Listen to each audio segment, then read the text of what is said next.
and this industry, like most of the industries that we deal in, was quite a buoyant market in Q1 of this year. How did the pandemic affect HR?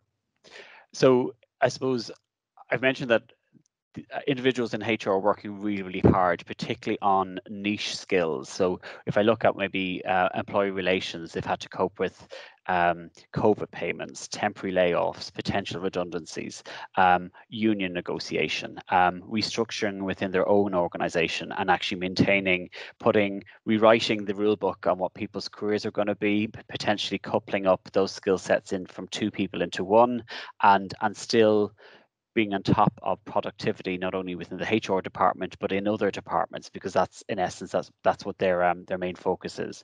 From a learning and development perspective, they've really had to step up their skills in that basis. So if we look at non-essential workers, they were sent home back in mid-March, potentially with a laptop or PC, but maybe never using Teams, Zoom, or Webex, and having to cope with that environment. Also, I suppose when we've polled individuals, they're missing the office environment. So they're missing the camaraderie of their colleagues, they're missing the interaction, they're missing, learnings of what's going on. And it's kind of fallen back on the HR professionals actually to create that virtual office again, where individuals are feeling safe, productive, but motivated, and that all needs to be brought in.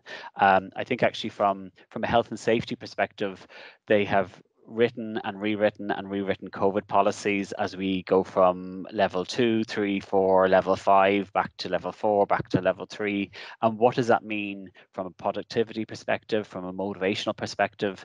That all has to change. And I suppose their HR professionals are very much focusing on the strategy of the company. So, how well they did in 2019, how they've coped into 2020, and actually towards the last quarter of 2020 and 2021, 2022 is how they're going to enable growth from a company perspective, from a staff management and motivation. Some of their staff members have, in essence, in their career stood still, and that takes. They're expecting more from their staff, but ultimately may not be able to offer more in salary or in package simply because it's not there to offer yet. And it's that constant employee engagement. Okay. And I think when we look at companies that have coped best, they're the ones that have very much shown adaptability. So from a HR professional perspective, they've actually championed that adaptation. So ultimately it could be regarding systems, it could be apps regarding that their employees are able to, or be mentored or trained, or something that they actually just are bringing back that office environment.